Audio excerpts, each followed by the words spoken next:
नमस्कार दोस्तों, हमारे यूट्यूब चैनल ज्ञान अर्जन नोट्स में आप सभी लोगों का स्वागत है। आज हम पढ़ेंगे नर्मदा नदी तंत्र के बारे में। ये दक्षिण भारत की प्रमुख नदी है। इससे पहले हम उत्तर भारत की प्रमुख नदियां गंगा नदी तंत्र और पूर्वांचल हिमालय की प्रमुख नदियों के बारे में पढ़ चुके हैं। पूर्वांचल हिमालय की जो सबसे प्रमुख नदी थी वो ब्रह्मपुत्र नदी थी। हमने देखा कि ब्रह्मपुत्र नदी का जो उद्गम होता है वो मानसरोवर झील के पास चोमोयुंगुडुंग ग्लेशियर से इसका उद्गम होता है।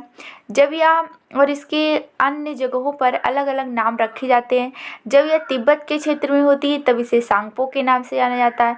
जब अरुणाचल प्रदेश में प्रवेश करती है तब इसे दिहांग के नाम से जाना जाता है। और वही नदी जो ब्रह्मपुत्र नदी है, जब यह असम में प्रवेश करती है तो मुख्य रूप से इसे ब्रह्मपुत्र के नाम से जाना जाता है।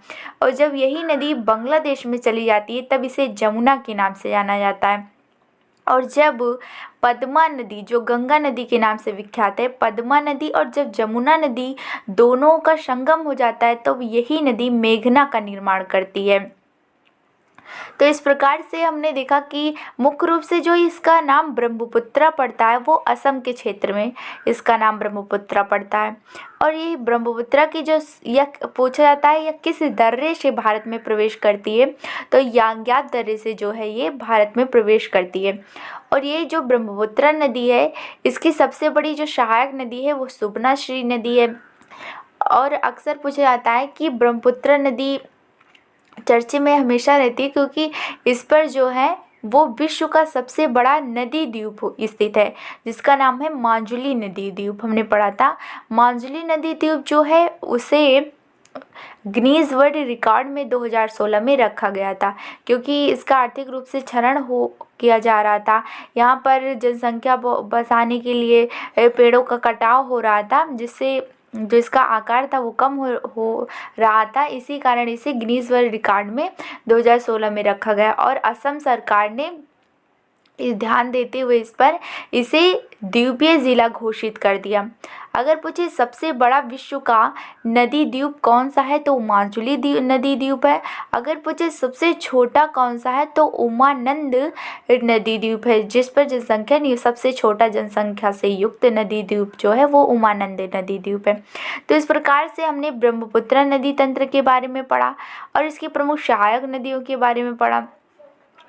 किस दर्रे से भारत में प्रवेश करती है तो यांग्याब दर्रे से भारत में प्रवेश करती है। अब बात थी वो हमने पढ़ लिया।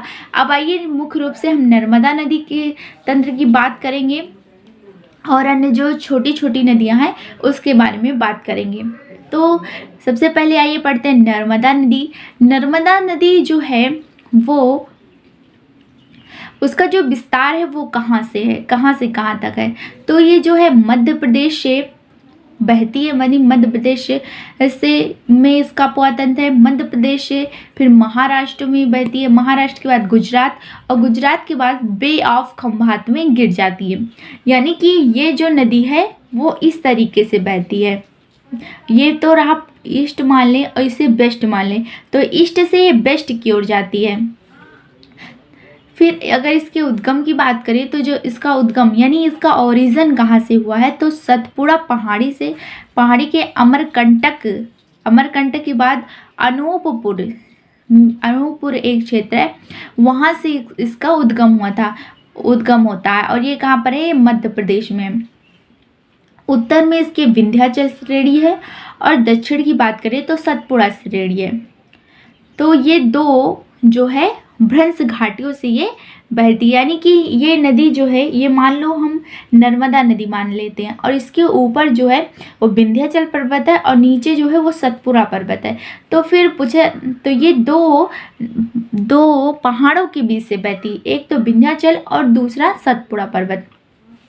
जैसे कि आप यहाँ देख पा रहे हैं कि इसके ऊपर विंध्याचल श्रेणी और नीचे सतपुड़ा श्रेणी और यहाँ से जो है वो नर्मदा नदी प्रवाहित हो रही है। तो पूछा जाता है परीक्षाओं में नर्मदा नदी किन दो पर्वत श्रेणियों के बीच से बहती है, तो उत्तर में इसके विंध्याचल है और दक्षिण में इसके सतपुड़ा पर्वत श्रेणी है। अब आइए, और जो ये नर्मदा नदी है ये जबलपुर यानी कि मध्य प्रदेश में जबलपुर के पास ये धुआंधार जलप्रपात का निर्माण करती है। और यह मुख्य रूप से पर्यटन के लिए प्रसिद्ध है, जो धुआंधार जल प्रपात है। इसके बारे में थोड़ा और जान लें तो देखिए, पहले गंगा नदी के नीचे फिर विंध्याचल पर्वत श्रेणी पड़ती है, फिर विंध्याचल के नीचे नर्मदा नदी, नर्मदा के नीचे सतपुड़ा श्रेणी, सतपुड़ा के नीचे ताप्ती श्रेणी पड़ती है। कभी कभी ऐसे क्रम में लगाने के लिए भी आ जाता है, तो आप भूलिएगा ना मत, क्योंकि पहले गंगा नदी, फिर विंध्याचल श्रेणी, फिर नर्मदा नदी, फिर सतपुड़ा श्रेणी, फिर ताप्ती नदी। पूछे जाए गंगा और नर्मदा के बीच में कौन सी पर्वत श्रेणी है, तो विंध्याचल पर्वत श्रेणी। नर्मदा नदी के उत्तर में तो विंध्याचल श्रेणी। पूछा जाए ताप्ती नदी के ऊपर उत्तर में क्या है, तो सतपुड़ा श्रेणी, और सतपुड़ा के उत्तर में क्या है, तो नर्मदा नदी। अब आइए आगे बढ़ते हैं। अब देखिए, जो इसका जो अफवाह तंत्र है वो मध्य प्रदेश और गुजरात में फैला हुआ है। तो मध्य प्रदेश और गुजरात में जो है वो मुख्य रूप से इसका जो अफवाह तंत्र है मध्य प्रदेश, महाराष्ट्र और गुजरात में फैला हुआ है।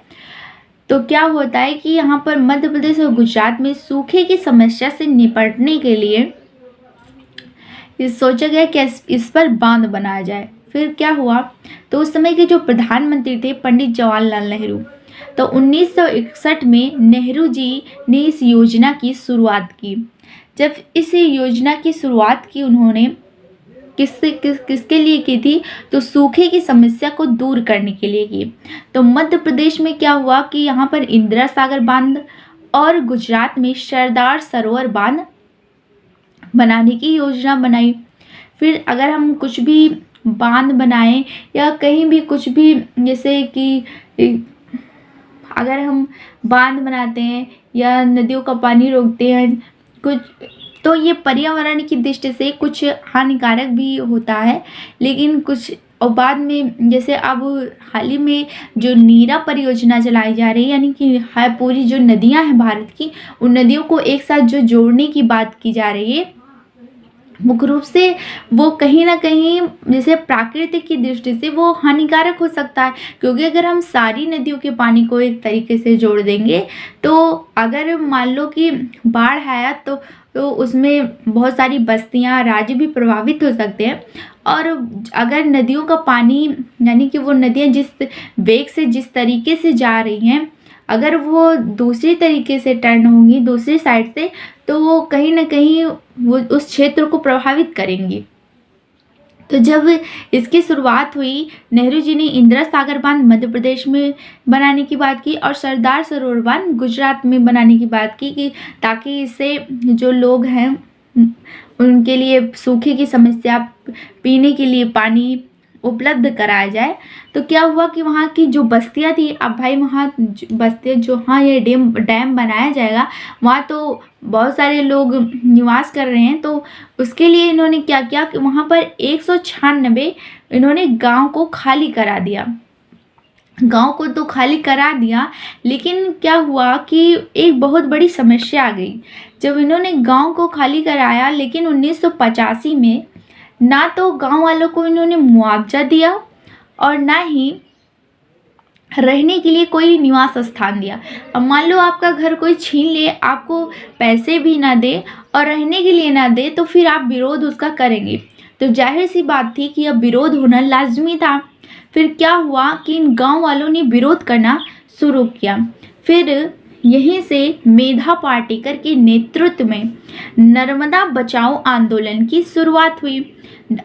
ये अक्सर परीक्षाओं में पूछा जाता है, क्योंकि ये बहुत इंपॉर्टेंट है कि नर्मदा बचाओ आंदोलन की शुरुआत कब हुई, तो 1989 ईस्वी में हुई। किसके नेतृत्व में हुई, तो मेधा पाटेकर के नेतृत्व में हुई।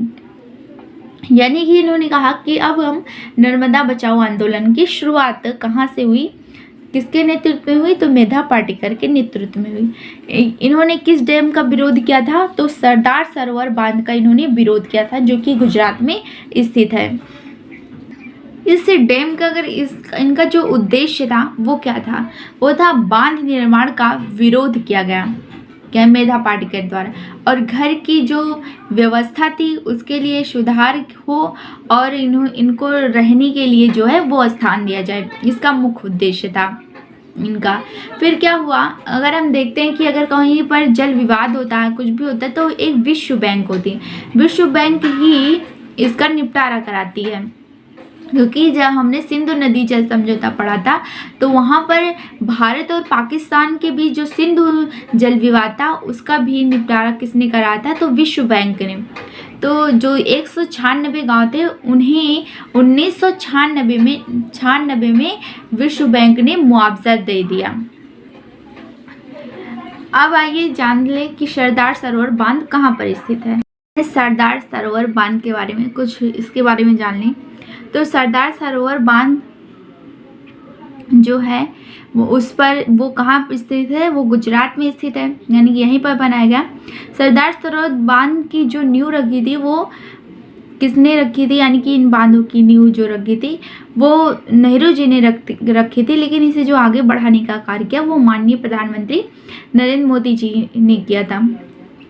उन्हीं के नेतृत्व में यहाँ पर स्टैचू ऑफ यूनिटी की स्थापना हुई, जिसे हम एकता की मूर्ति के नाम से जानते हैं, जो सरदार वल्लभ भाई पटेल की मूर्ति है। कितनी फीट ऊंची है, तो 182 मीटर जो है ये ऊंची है। गुजरात के नौगांव में स्थित है और इसका जो पानी सरदार सरोवर बांध का जो पानी प्रयोग करता है वो राजस्थान, मध्य प्रदेश, गुजरात और महाराष्ट्र जो है वो इसका पानी प्रयोग करता है। अगर हम नर्मदा नदी की सहायक नदियों की बात करें तो इसकी सबसे बड़ी मुख्य जो सहायक नदी है वो तवा नदी है। अब आइए तवा नदी जो है उसकी सहायक नदी। अगर हम कुछ अन्य नदियों की बात करें तो उत्तर की साइड से जो इसकी नदियां हैं वो हैं बरना, हिरन, लोहल, कर्म, इनकी सहायक नदी है। और दक्षिण से इसमें मिलने वाली जो नदियां हैं वो है शक्कर, शेर, तवा, दूधी। तो इस प्रकार की मैंने सब नहीं लिखा है यहीं पर, क्योंकि जो सबसे बड़ी होती है, मुख्य होती है, वही अक्सर पूछी जाती है। तो सबसे बड़ी और मुख्य जो सहायक नदी है वो तवा नदी है, आप इसको याद कर सकते हैं। अब हम पढ़ेंगे ताप्ती नदी के बारे में। ताप्ती नदी जो है वो ये भी एस्चुरी का निर्माण करती है। ताप्ती नदी भ्रष्ट घाटियों से बहती है और इसका भी जो फ्लो है वो ईस्ट से वेस्ट की ओर है, यानी कि यह पूरब से पश्चिम की ओर बहती है। इसका ओरिजिन कहाँ से हुआ है, तो इसका ओरिजिन सतपुड़ा पहाड़ी से हुआ है। सतपुड़ा पहाड़ी जो कि यानी कि छत्तीसगढ़ में जो इसका भाग है वहाँ से इसका ओरिजिन हुआ है। और ये जो है वो नर्मदा नदी के समानांतर बहती है। इसकी जो सहायक नदी यहाँ है वो पूर्णा नदी है, जो ताप्ती नदी है। तो मुख्य रूप से इसके बारे में यही है था। अन्य इसकी जो सहायक नदियाँ वो पंजिरा है, गरमार है और पूर्णा है। परना, पूर्णा, ये इसकी प्रमुख सहायक नदियाँ हैं। अब आइए माही नदी के बारे में पढ़ते हैं। माही नदी जो है वो विंध्याचल श्रेणी से बहती है और इसकी जो लंबाई है वो 585 किलोमीटर है। किस किस राज्य में बहती है, तो गुजरात, राजस्थान और मध्य प्रदेश में माही नदी बहती है। माही नदी जो है वो कर्क रेखा को 2 बार काटती है, अभी हम बताएंगे कैसे काटती है। और मकर रेखा को लिम्पोपो नदी 2 बार काटती है और भूमध्य रेखा को कांगो नदी 2 बार काटती है। जो ये लिम्पोपो नदी है और ये कांगो नदी है, ये जो लिम्पोपो नदी, कांगो नदी, ये अफ्रीका की प्रमुख नदियां हैं, कांगो और लिम्पोपो नदी। तो हमने देखा कि कर्क रेखा को 2 बार काटने वाली नदी माही नदी, भूमध्य रेखा को 2 बार काटने वाली नदी लिम्पोपो नदी, मकर रेखा को 2 बार काटने वाली लिम्पोपो नदी, भूमध्य रेखा को 2 बार काटने वाली कांगो नदी। अब देखिए हम देखेंगे कैसे ये नदियाँ काटती है। मान लो कि ये जो है, अगर हम इंडिया वाली लें माही नदी, तो देखो ये हमारा इंडिया वाला मैप हो गया। और माही नदी तो भारत के बीचों बीच से कौन सी रेखा जाती है, कर्क रेखा।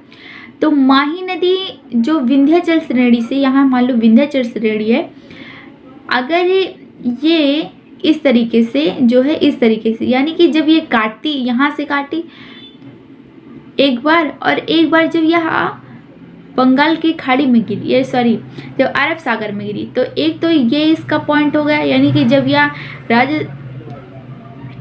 एक तो जब यह राजस्थान की ओर जाती है तो काटती है, फिर जब यह बंगाल की खाड़ी में गिरती है तब काटती है। तो एक तो ये इसका पॉइंट होगा काटने वाला, दूसरा ये होगा। तो इस प्रकार से कितनी बार ये काटती है, तो 2 बार काटती है, हमने देख लिया। तो अक्सर पूछा जाता है कि माही नदी किस रेखा को 2 बार काटती है, तो वो कर्क रेखा को 2 बार काटती है। माही नदी की जो सहायक नदियां हैं वो सोम है, जाखम है, अनास है और झोकन, ये इसकी प्रमुख सहायक नदियां हैं। अब हम लूनी नदी के बारे में पढ़ेंगे। लूनी नदी जो है वो अरावली पर्वत जो है राजस्थान में स्थित है। अरावली पर्वत के निकट नाग पहाड़ी से यह निकलती है अजमेर के पास। इसका जो उद्गम स्थल है वो है सागर। उद्गम स्थल से ये 2 नदियों की धाराओं के रूप में निकलती है, एक है सागरमती और एक है सरस्वती। जब इन 2 धाराओं का मिलन हो जाता है तभी लूनी नदी का निर्माण होता है और ये कहाँ मिलते हैं, गोविंदगढ़ के निकट। लूनी नदी एक अंतर्वाही नदी है और यह एक लवणीय नदी है, क्योंकि जब यह राजस्थान से के पास से बहती है तो राजस्थान में हमने देखा था कि मरुस्थलीय क्षेत्र था, तो कुछ उसके जो बालू के पार्ट होते हैं बालू, और वो क्या होते हैं कि लूनी नदी में मिल जाते हैं तूफानों की वजह से, धूल की वजह से अक्सर जो है उड़ते रहते हैं, तो इसका जो वाटर होता है वो सलाइन हो जाता है। तो अगर पूछा जाए भारत की लवणीय नदी कौन सी है, तो वो है लूनी नदी। और यह खंबात की खाड़ी में नहीं गिरती, यह बालू में जो बालू मिट्टी होती है, बालू जो मरुस्थलीय क्षेत्र होता है उसमें या जो है वो अंतर्वाही हो जाती है, उसमें मिल जाती है। तो राजस्थान और गुजरात के क्षेत्र में वहाँ यहाँ पर इसका जल जो है वो कम हो जाता है गुजरात के क्षेत्र में, और यह कच्छ के रण में जो है वो गिर जाती है। ये रहती है लेकिन ये दिखाई नहीं देती है, क्योंकि ये बालू में जो होती है वो विलीन हो जाती है। इसकी प्रमुख जो सहायक नदियां हैं वो जवाई नदी है, बांदी नदी है और जोजीरा इसकी प्रमुख सहायक नदियां हैं लूनी नदी की। इसकी लंबाई की बात करें तो 495 किलोमीटर जो है वो इसकी लंबाई है। अब देखेंगे साबरमती नदी। साबरमती नदी जो है वो राजस्थान और गुजरात के क्षेत्र में फैली हुई है।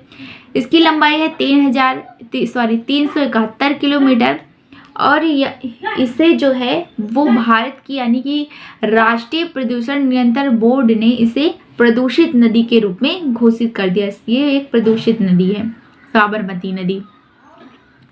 साबरमती नदी की अगर हम बात करें तो ये जो नदी है वो कहाँ पर बहती है, तो ये गुजरात के क्षेत्र में बहती है और इसके गुजरात का एक शहर है उसका नाम है अहमदाबाद शहर, जो है वो साबरमती नदी के किनारे बसा हुआ है। और हमने देखा कि नेशनल पॉपुलेशन सेंट्रल बोर्ड ने इसे भारत की प्रदूषित नदी के रूप में घोषित किया हुआ है। अगली वीडियो में हम गोदावरी नदी के तंत्र के बारे में पढ़ेंगे, तो मिलते हैं अगले वीडियो में।